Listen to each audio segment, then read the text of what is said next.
Hi, welcome to the show. We're your hosts. I'm Ruth. And I'm Cory. Welcome to the Ruth and Cory show. Ha! We got some things to talk about today. Yeah. So let's recap a little bit. The last time that we got together, we were talking about divination. Yes. And actually, that came out of your book, Spiritual Technologies in the Bible. We talked more about your book, but one of the things that we talked about in your book, and thanks for signing it for me, by the way. Oh, you're welcome. You're welcome. You wanted to use that. One of the things that we talked about in there was the divination and how, or we'll say casting of lots. Sounds a lot like divination. Yes. Right? We is. talked about that. I wanted to just read something real quick. And so I looked here on Bible Gateway, and I was just looking I was doing searches on what does the Bible say about divination or casting of lots. Okay. Right? So Deuteronomy 18:10 through 12. Let no one be found among you who sacrifices their son or daughter in the fire. Now, we could go into something about what that all means, but that's not the point here. But that's another podcast. All right, next, who practices divination or sorcery, interprets omens, engages in witchcraft, or casts spells, or who is a medium or spiritist, who consults the dead. Anyone who does these things is detestable to the Lord. Because of these same detestable practices, the Lord your God will drive out those nations before you. All right, I found this interesting because I started thinking, okay, so what is casting of lots? So do a little research on what is the casting of lots. So you start looking up a couple things. I went to, and don't get me wrong, I went to both sides of the aisle, so to speak. I didn't want to just do research in an echo chamber. I wanted to see what both sides had to say about it. And there was a lot to say about, divining is not good. But when you go and you look at the definition of casting of lots from a lot of what we would consider Christian-based websites, the definition of the casting of lots is allowing the divine to answer the question for you. Yeah. So I'm a bit confused, and that's kind of the topic that I want to get into today is what is casting of lots? Yes. What do you say? I mean, based on your research, how would you define the casting of lots? Casting of lots was an ancient tradition, a ritual where they would take stones or pottery pieces, whatever they could write on or etch on, and they would have, and the Bible actually calls them the Urim and the Thummim.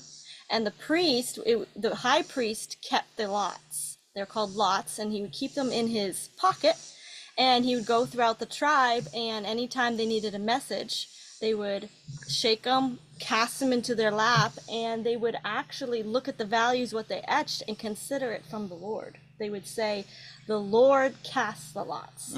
They would actually see it as a message from the Lord. And Proverbs actually says the lot is cast into the lap, but the disposing thereof, or the layout, is of the Lord. So there's definitely a metaphysical presence there where this is just a tool. The lot was just a tool that actually connected to an energy, a divine energy from Creator, if it's done with the right intention, and then it actually would bring about a message from that higher realm. Okay. How would you differentiate the casting of lots from, say, casting rune stones? Actually, the rune stones were just the Viking lots. The rune stones had specific messages, they had symbols on them, and the Vikings actually used them for trade and for money and to determine trade. But then they actually began realizing they connected to higher messages, and it morphed into that. But I think that even before they used it for trade, it had special symbols on it, and they meant certain things. Just like the planet has a particular energy, and so if you picked up on that planet, it would come with that message or that energy. And so the rune had that specific message for that culture. Okay. For that culture. For that culture. Okay. Yeah. And I understand. They understood the messages. And I understand that there's actually like three separate types of. And we're just getting into the weeds, but three separate types of runes. There was the Elder Futak, the Younger Futak, and the Anglo-Saxon Futak. And the reason it's called Futak is because in the Elder Futak, which is the oldest, the first, was it 6 symbols Yes. spell futak. So Yes, yes, yes. that's how they got it. And I think I could be wrong, and I'd be happy to say I'm wrong when I'm shown that I'm wrong. I think the elder futak actually came from the Anglo-Saxon or Germanic tribes. The Scandinavian or Viking tribes then picked it up, and then it was called the younger futak. Interesting. And I believe there was some. The Saxon would be England, right? Well, Anglo-Saxon. Anglo-Saxon. So they moved from Saxony, Germany, right? And then to moved. Yes, England. exactly. Yeah, they moved moved to England. So the Anglo-Saxon version is the one that came from England. So the actual original is more Germanic than it is Scandinavian. Yes. So it's more like Middle European than it is Viking. But we always associate the runes with the Vikings because the Vikings were just so badass. Yes. Some people have even said the Rosicrucians took to the seas to hide ancient knowledge and wisdom from the Vatican Church. And so there could be some element of having runes or symbols that they could communicate with as well. Okay. That they might have taken and then morphed it into their own language. So that's an interesting topic. Yeah. Well, it would make sense that the runes themselves, the symbols, continued to morph. I mean, obviously, they continued to morph. Now, I'm no linguist, or I wouldn't be surprised though if our alphabet somehow came from that direction. Yeah. Point that we need to keep in mind here is that we don't do these outdoor podcasts when it's over 100 degrees. We're not doing this anymore. So the casting of runes, which is what you do with them, and they were done on, I understand that they were done on wood and carved. They were done on bone and kind of carved out, and sometimes even stone. And carved out. And the casting of lots, from what I read, could have been a number of things. It could have been stones, could have been pottery, could have been sticks. Anything they can etch on. Did you pull the short stick or the long stick? That's where it comes from. You got the short stick. That wasn't of God. I don't know. I mean, I'm poking again. And if we could go to the word ostracize, in ancient Greece, they had pottery, and they called it ostraca. And so when they cast lots, and the lot fell on someone's negative behavior, they were ostracized because of the ostraca. That's the etymology of that word. Ostracized comes from casting of lots. That's fascinating. Yeah. Oh, man. Yeah. So much history that we just don't learn in school, right? Well, and talking about them needing data. They needed data to be connected to, because at this time the consciousness of humanity was still more of a hive mind group consciousness, and so they weren't as much individualized as we are today. And some of the things that they had to do was they needed a set group of data, and I consider it a lot like AI. You need a set of data, and then you give it energy, and then intention. Good point. And then from that set of data becomes artificial intelligence. So these cards are my data, and we energize it with our higher selves, with a presence, an energy source from source, creator. Divine. The divine. And it can be energized by different cosmic beings, entities, even our ego. Oh, yeah. And so ooh. Good point. It's data versus an energy source, and it becomes an intelligence where we can get messages. Okay, so let me ask you this then. From a biblical perspective, it was the high priests that could cast lots. But we also saw the disciples casting lots. Yes. We saw a lot of instances where commoners were casting lots. Yes. So it was obviously made available to everyone. And this was their connection to the divine. Yes. Because they, for one, that's the limitation they chose for themselves. Yes.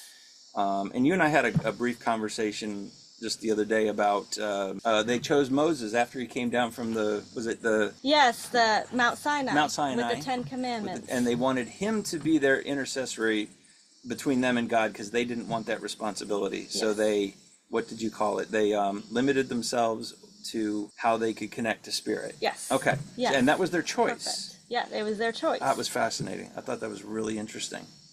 And something that I actually, when I wrote in my book, is and you learn this from different tarot teachers, that it's okay to limit yourself, to say, okay, I want 3 cards to give me that direction, or I want, pick 1 card, or, and so you can set boundaries for spirit. For example, someone I know, a good friend of mine, listens to spirit through her inner self. She began hearing messages while doing Reiki. They were spirit guides, and they called themselves Andrew, and a group called Andrew. And she eventually continued growing, and she says, you know what?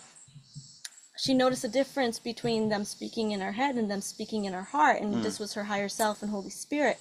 She graduated, you could call it, with spirit, and said, Spirit, I only want to hear you here.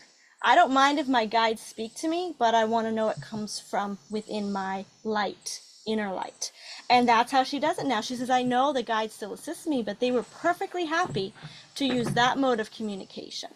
And so it's okay, I feel, to set boundaries at the beginning. For example, I sometimes said, I don't want to hear from any other source except the angels I know, or from my higher self, especially as a beginner, because we have to make sure that we're safe and protected. And so seeing how they had limits, and that it's okay to set limits.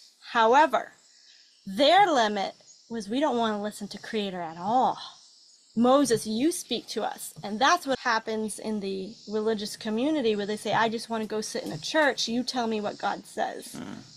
And I don't want to listen for myself. Or we could say church, synagogue, mosque, whatever we're we're not trying to single out any particular religion or denomination here. Exactly. But you tend to get that pattern. Yes, it's just simply a pattern, a program. Right. When man's ego starts to take over, and they realize the power that they could possibly have over the masses. And let's talk about ego, because we could say, I only want to hear from Creator Spirit, and then realize that some of the answers don't always come the right way. What would you recommend for? First of all, and you and I touched on this during our conversation earlier today, but and it goes right along with setting up boundaries, and especially for beginners. Yeah. Do not pick up a tarot deck. Do not pick up a pendulum. Do not start reading tea leaves. Don't start casting runes. Don't start even intuiting until you can understand. What does the Bible say? Know thyself. Know thyself. So you've got to be able to understand and realize when your ego is speaking compared to spirit. And there's generally an easy way to tell, but it can get complicated, if that makes sense, right? So ego will be just do it, go, do it, just do it, doesn't matter, I don't care, just do it. If you're getting a message from spirit, the message from spirit is generally light in nature. It is calm. Upbeat. It is calm. It's a high vibration. And a lot of times it's subtle. Ego will be out in front, pounding you like, no, it's this way, this is it, I'm telling you this is it. Why? How can you tell me that? Just because it is. Where spirit will be very patient and loving. Loving is the other way that it comes through. It comes in as a very soft, gentle. I can honestly say that I've heard the Holy Spirit speak to me like that. And I knew, there's just, well, how do you know? I just know. You can't explain it until it happens. Yes. And this is just an example I'll give. This was about 20 years ago. I was addicted to nicotine, and I was trying so hard to quit. And I was stationed in Korea at the time, and I was doing a daily devotional. Every morning I'd get up and read through this Bible. That it was a daily devotional Bible. Gotcha. Right? So I would read the whole passage, read the Bible in a year, but it was a devotional at the same time. That's what it was. And then I went into 15 to 30 minutes of prayer after. And as I'm going through this prayer, it wasn't scripted or anything. It was just thoughts coming off the top of my head. All of a sudden I heard in my voice, because I was using a nicotine patch at the time, and I had just started. So I had the big square patch on it. People who have used the patches, you know what I'm talking about. The 21 milligram patch. It's this big, right? 2 of them could cover your face. But so I heard in my head, almost clear as day, as if someone was standing in front of me, take your patch off. And I said, are you sure? And I said this in my head, of course. Yes. take your patch off. And at that moment, I just decided to trust. I took that patch off. I didn't have another craving. Wow. And anybody who's ever been addicted to nicotine knows exactly what I'm talking about when you get that craving. It is one of the most intense, hard to get over things that we've created. So yeah, that was the first time that I recall hearing Interesting. Spirit, and it was gentle and loving, and I just knew it wasn't my ego. And you know how I could tell? Because my self-talk would have been a lot different. Interesting. You're too weak. You can't do it. Come on, just take the patch off and suck it up. You know, you've got the willpower, which I knew I didn't. You've got the willpower. Just take it off. Yes. Yes. Terrible, terrible Yes. self-talk. Yes. But that's an example. So the message came through to me to take the patch off, and it was very gentle, very loving, but it was also very authoritative, firm and commanding at the same time. It was like the ultimate leader. Like, Yes. oh yeah, I'll follow this guy. Interesting. And in my case, it was a masculine voice. Right.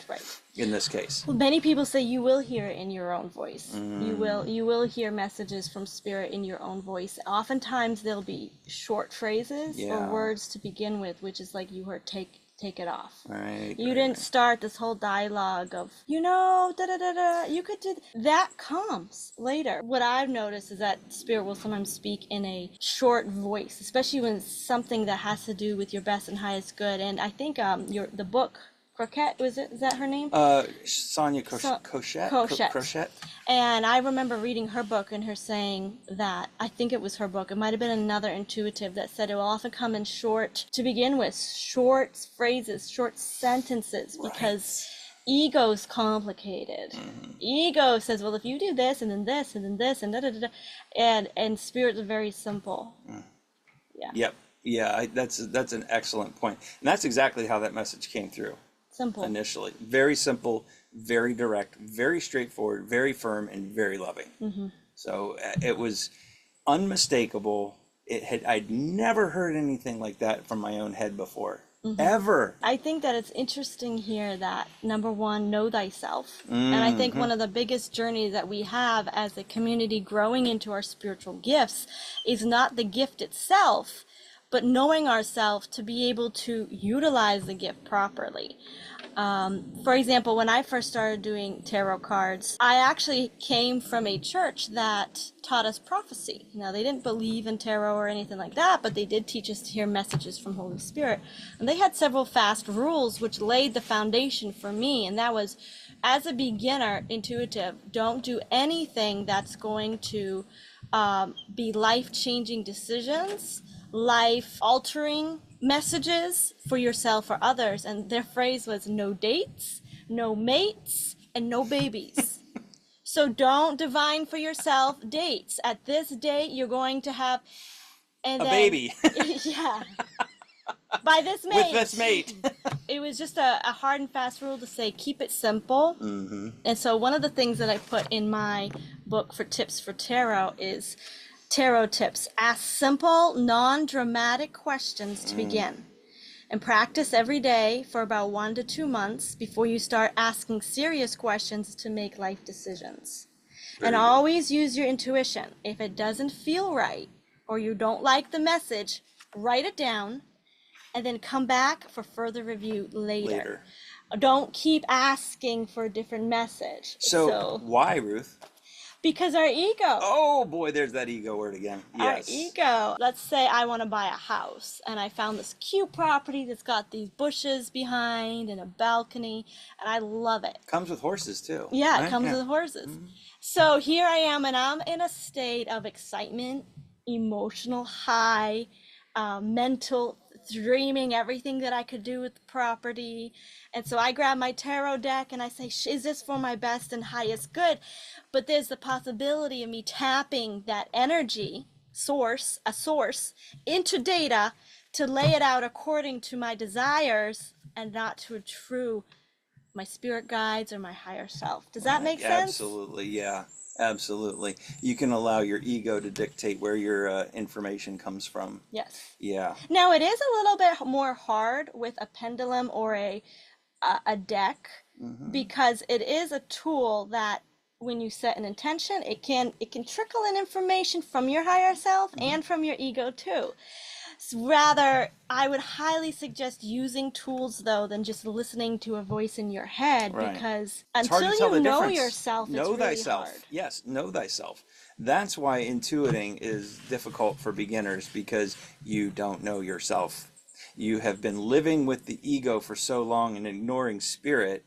Although you've been hearing spirit, you just don't realize it. Right. Once you figure out what that voice is that you've been hearing that seems to make sense, and then the other one, the left shoulder, no, that's not right. You can't do it. You're not good enough. You don't have the skills. You're not tall enough. You're not good looking enough. Then, and that kind of wipes out that subtle, loving voice. The ego is very loud. Good point. So if you don't know thyself, it's very difficult to divine. Yes. Right? Yes. So let's talk to beginners now. If you and I were teaching a class on divination, let's say, like what are the first 3 rules or guidance tips that we would give to somebody who's interested in looking into divining? What would be the first one, you think? Get one tool you resonate with. Oh, nice. And let it connect to your vibration. You stick to it, so you can master the art of one tool. And you will be practicing with all tools. You will be practicing your clairaudience, your clairvoyance, you will be practicing your intuitional abilities, but it's going to be with that tool. And you want to connect it to your vibration, like who you are. So like there's 1 or 2 decks I didn't let anyone else touch. I remember that. I kept them with me. I would always say a prayer before I eat. Anyway, but that's one thing, is get one tool that you dedicate to your higher self, to your spirit guides, and to source, and to your best and highest good. Right. That's going to be a major intention that gets your higher self to connect to it. It's like a token. Okay. Yeah. Okay. That's probably the first rule, I would say. Okay. What would you think would be the second? The second one I would recommend is finding a course or a mentor. Don't go at this alone. Don't go at it alone. I mean, even from a biblical perspective, there were always teachers. You had the Yeshua ben Joseph. I mean, Yes. he was there to teach. Everybody had teachers. The apostles didn't just go out and do their thing, and neither did any of the priests. They all had mentors and teachers. So that's what we're here to do, is we're here to hold one another up and hold space for each other. And that would lead me into the third point too. Go for it. Is really find people that you can work with intuitionally. We could get into how it is sometimes difficult to do things for yourself, but find 1 or 2 people that also have a tool and give each other messages, because then it takes your ego out of the way. It does. My gifts didn't come in until I really began doing topics that didn't relate to me or for other people, and that's when the gifts came in. And it also provides accountability. So one way that go with this would be very important is when you do it with other people, you can say, okay, Cory, the death card, this means rebirth or transition, but I'm also feeling that you might be, somebody recently passed away, and you could be like, well, no, but I am ending a job. Okay, my intuition kind of like picked up on an ending, but I thought it might be someone died in his family. Right. And he said it's an ending. And you actually begin hearing from spirit and communicating with. Does that make sense? Absolutely. I mean, because to your point, accountability, right? To your point. So if you were doing that by yourself, and let's say I was not there, and you pulled the death card because you were doing something for me, the ego would say, oh yeah, it's definitely somebody who died. Yes. It's got to be that. It can't be anything else. And when you deliver that message to the person, so who died? Nobody died. Well, I pulled the death card, so somebody must have died. Maybe somebody will die. Or maybe somebody will. Or no deaths either. No. No mates, no babies, and no dates, no death. No, we'll throw no death in there. But then what you do end up doing is reducing your credibility a little bit, as well as your own self-worth. You're like, oh, maybe I'm not good enough. I got it wrong. I got it wrong. I got it wrong. So it is important to know thyself in practice and have an accountability partner. I think that was a really good, very good suggestion Yes. for that part of it. And Ruth and I are always available. You can get in touch with us through any of our contact info in the description in the podcast. Be happy to walk you through anything that you're currently going through, or even suggest somebody who might be in your area that can help you out. Yes, the tarot class that I took was Tarot by Janine. You can find it on, I believe, tarotbyjanine.com. And there's other courses, too, that we are familiar with. I took some psychic courses, so yeah. But then the other thing, fourth, I would say, do it for fun. Yeah. Do it for topics. So let's say I was a beginner, okay? So here I am going to start this podcast with Cory. I might do it like, okay, I want to ask about us getting together. And it's fun. We've already made a decision we were going to get together and do the podcast. We're not going to do any life-changing decisions, but I could pull the energy on, oh, is this going to work out? Is this going to be good? Something fun. If you were going to pull it on you could pull it on your pet, you could pull on just messages of encouragement. That's the best thing, is edify your soul. Get messages, oracle cards that might say something like, no one said this whole thing was a race. It's okay to slow down. Okay, what areas in my life do I need to slow down in? And then your intuition can kick in. Then you start listening for that voice, the correct voice, and the voice will speak to you. Yes, yes. As soon as you learn to hear it, you'll know it. But that's really good. I appreciate that. You're absolutely right. So let's talk a little bit about divination rods. So what are divination rods? So they're, in modern days, they're called dowsing rods. Dowsing rods. And so they normally like some sort of metal or wooden. They're like a dowel, but then sometimes you'll see them like an upside down L shaped. We'll put a photo in the... Yeah. And they would hold it loosely and it would turn and point, and they would ask questions about what I'm familiar with. They would use it to find water underground, to dig wells, riverbanks. And I even heard a story of a young boy who they would give him the rod and tell him to walk the field, and he'd just walk it. The men couldn't do it. They didn't have the connection, but they would send the little child to walk it, and the dowsing rods would tell them. And it goes with the magnetic energy and then your spiritual energy as well. Yeah. Finding energetic ley lines in the earth is another one. There's several. I've heard of them being used mainly in connection with the earth. Okay. I mean, I'm no expert on Interesting. dowsing rods, but I don't know if you use them for yes and no questions, like Gotcha. you would with a pendulum or a sway test or something like that. Gotcha. That makes sense. Yeah, I don't know, and maybe somebody else knows more about them than we do, and I'd be happy if you could put something in the comments about it. I'd love to look into that a little bit more. Yes. So yeah, dowsing rods are one. Another one is a pendulum, and I happen to have mine here with a pendulum. Now this is nothing more, and I kid you not, this is nothing more than an acrylic ball on a string. That's it. Why do I use an acrylic ball? A lot of people use crystals or pieces of metal or something like that. The reason I use acrylic is because it does not hold energy. I don't have to clear it, and I don't have to worry about somebody else's energy getting on it. Wow. So this is purely mine, right? Interesting. So with a pendulum, and I happen to attach a cross to the end of it, it just helps me to focus a little bit better and raise my vibration. That's something else we need to talk about too, is holding your vibration higher. With a pendulum, now there's many schools of thought on how you actually do this, but this is just the way that works for me. So what I'll do is, if I want to ask a question for myself, what I do is I wrap the string up in my hand, and then I pull enough out until my intuition tells me to stop, right about there, and it's usually about 2.5 to 3 inches of string. And then I hold it, and I know it's gonna be hard to see on the video, but I hold it between my thumb and my first finger and just let it dangle like this, okay? Then what I'll do is I'm going to tune it to my frequency. And so I'll put it over my hand, and it will start to go clockwise. Now, you can zoom in and look at my left hand all you want. It's not going to be moving. So that is now to my frequency. Voila. Okay.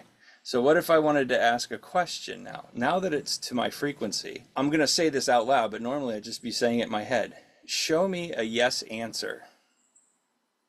And I know this is difficult to see right now, but it is showing me a back, and you can see it, right? It's moving Very towards and away from me. Okay, now show me a no answer. And you're going to see it now change to moving left to right. And show me a neutral answer. And this, you should start seeing it do a counterclockwise. Yeah, that's the thing. There it goes. Now, I've been using a pendulum for about 1.5 to 2 years. I have never gotten anything more than very weak or very small reactions like this. I don't know why. Just this the way it works for me. Other people, I've seen them and their pendulums are doing, I mean, they're like, they could almost take off. It was going so fast, they could helicopter themselves right out of here. Mine just never, that wasn't the way mine spoke to me. So don't be disappointed. Don't be thinking that you're doing something wrong if there's, if it's not doing what everyone else's does. Exactly. Right? So that's just a little demonstration of how a pendulum works. What's another one? Sway testing or muscle testing. Okay, so sway testing or muscle testing, this is actually based on science called kinesiology. Please look it up and see what it's all about. Or maybe I should say kinesiology is based on sway testing or muscle testing. Okay. Because that form of what we would consider divination has been around much longer. Basis of muscle testing. The idea behind muscle testing is that if I were to ask you a question and the question was true, that particular answer, and so muscle test, let's see, I'll do this. Muscle testing, you're holding your arm straight out and the practitioner asks you a yes or no question.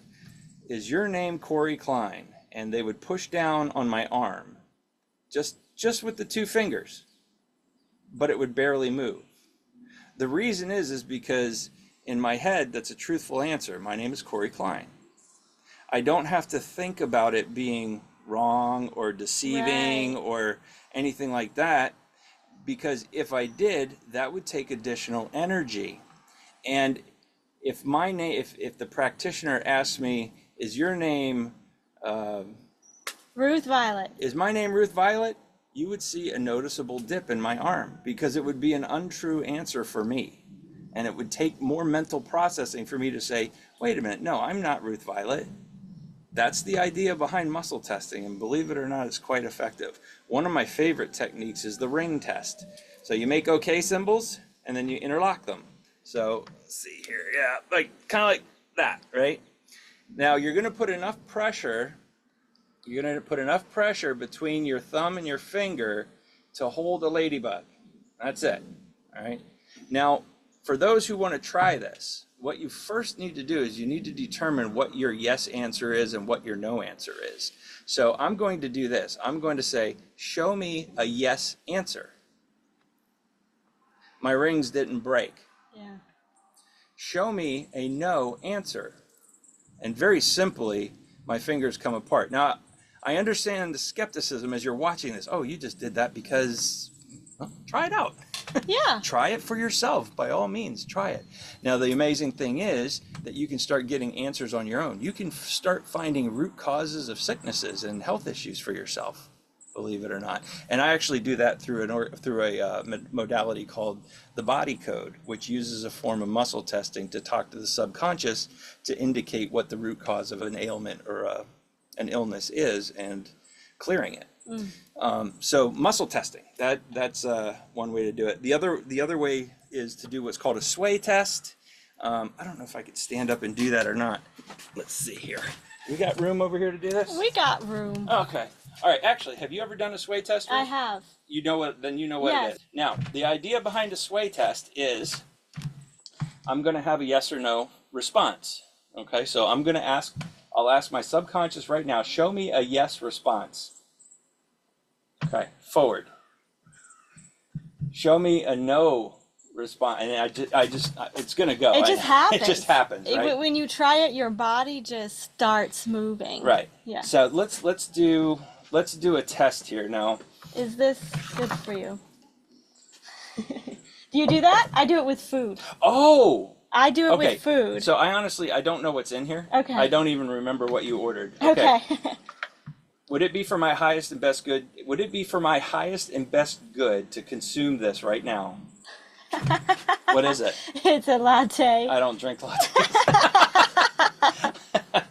I don't drink. If it'd been green tea, it might have been a different. If it had been green tea, I probably would have been okay. Swung forward. So, grocery stores. I do it all the time. When you want to go find the best for your best and highest good, is this apple for my best and highest good? Now, if you don't want to stand there and sway back and front, backwards and forwards in front of the apples, do a very subtle ring test. Either one, but develop that practice is my point. So that's another kind of another way of divining. Now, the trick to the sway testing and the muscle testing also is to make sure that you have connected and you're clear spiritually. Yes. And that you're yes. not getting your answers from ego. Yes. That's another. It's basically a fun way to start listening to your intuition. It's just fun. I pretend that I'm reading the ingredients of something in the grocery store, and I'll be doing this way test. People looking at her like, fun. "Oh, is she okay?" I'm like, "No, I'm just reading." No, it's fine. I'm fine. Woo! Yeah, I've got a friend of mine that I do body code for, and she is so reactive to the sway test. I mean, sometimes before I even get the full question out, she's already almost falling backwards. Yes. It's hilarious. It really is. Yes. But these are things that everybody can do. Everybody has these capabilities. You really do. And if you're interested in following them, then like Ruth and I talked about, find someone to teach you. Yes. Read a book. Yes. Yeah, it doesn't have to watch- be expensive. No, watch a video, but from somebody credible. Not just your first YouTube pick that comes up. Find somebody who's been in the space for a long time. Did you have anything else that you want? Any other methodologies that you want to talk about? I really enjoyed the methodologies. I think they're simple. Tarot, pendulums, and the sway test Sway testing, are yeah. actually what I would recommend starting with something like that. Yeah. Runes Starting would be simple. very Yeah. difficult. Well, even tarot, Well, learning they come the cards. with a book. They do and come so with a book. If you get the guide, always get the guidebook if it comes with that Yeah. to help. Yeah, Yeah. I would agree with And you then there. just have fun with it and keep it non-personal. Yeah. And yeah. Yeah. Yeah. And remember, you're going to make mistakes. Everybody does who starts out learning a new skill. So don't get discouraged. Just understand that you're improving as you go, and it takes years. Well, except for Ruth, it just came naturally to her. Well, we did a lot of clearing We of did a lot shadow of work clearing, first, but yeah. we won't talk about that No, today. we don't need to talk about that today. So Ruth, before we go, I'll put you on the spot here. Do you want to pull a card on any particular subject and just see, or pull a couple cards on a particular subject and just see what we get? Let's do something a little bit, something to go out with a bang. Let's ask the question, what guidance can we get about discerning our ego and knowing ourselves? What are just some tips? Shall we do that? Why don't you, yeah, I think that's a great topic. Why don't you show everybody what your process is for getting ready Okay. before you actually do it. I think we did that on the last video, but I think it'd be a good thing to show again. So normally I have like a little sound thing that I'll hit to clear the energy. We can do that with this? Yes, let's do that.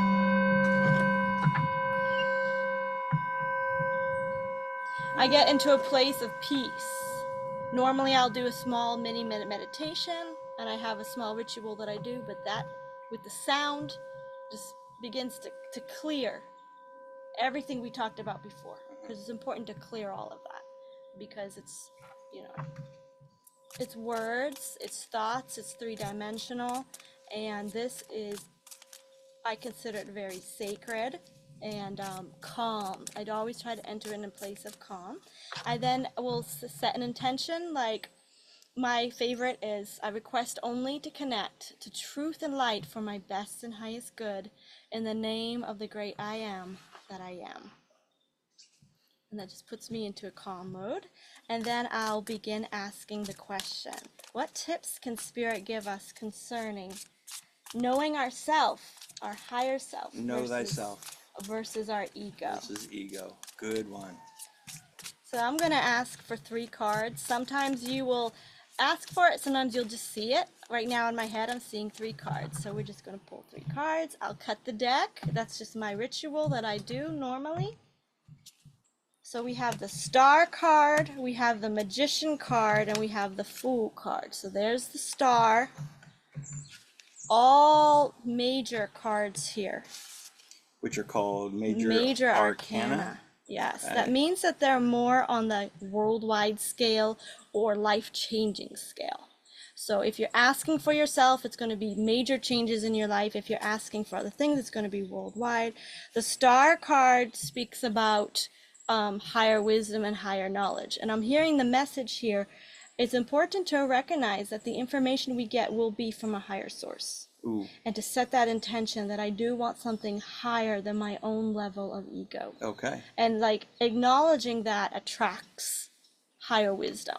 And it's really just as simple as making that your intention, is it not? Yes. Okay. Yes. And then we have the Magician card, which is alchemizing negative energy. So we have to learn to recognize positive energy in our life and negative energy. And this is going to that question, how do we determine our higher self from our ego? And like you had mentioned earlier today, you recognize your self-talk. And so I think Spirit's really telling us, recognize you in your best and recognize you in your worst. And begin to separate them, make distinctions, say this is not who I want to be. This is who I want to be. And until we can recognize our different moods, emotions, self-talk, we can't truly divine because we don't know ourselves. So I think that's a message there about getting to know your own energy. Makes sense. Yeah. And then the last message is the Fool, and the Fool is the very first card in the entire deck, and he is stepping out with a puppy dog at his feet, and he says, I'm going to do this, and I'm going to learn this, and I'm going to enter this journey, and I'm going to have fun with it. He knows that there's a lot of challenges up ahead, ups and downs. He isn't aware that there are going to be tower moments and mountains to climb and things he gets wrong, but he's determined to make the journey, and so I believe that that's the message. Is just go for it, and take it on an adventure. Awesome. Okay, cool. I'd be really interested to hear in the comments anybody who did that resonate with. Some of you it won't resonate at all, and that's fine. No judgment. You don't need to judge it whatsoever, but that message was definitely for one or more people. Who watching, either in the near future or years down the road, who did that resonate with and why? We would love to hear from you. Love to hear from you. Really would. Yes. Well, thanks, Ruth. Appreciate you doing that. This was amazing. This was good. Thank you, Cory. Yeah. We will see you all in the next podcast that we do. We're going to sign off with a clang of the bell, a gentle stroke of the roll. Well done, my friend.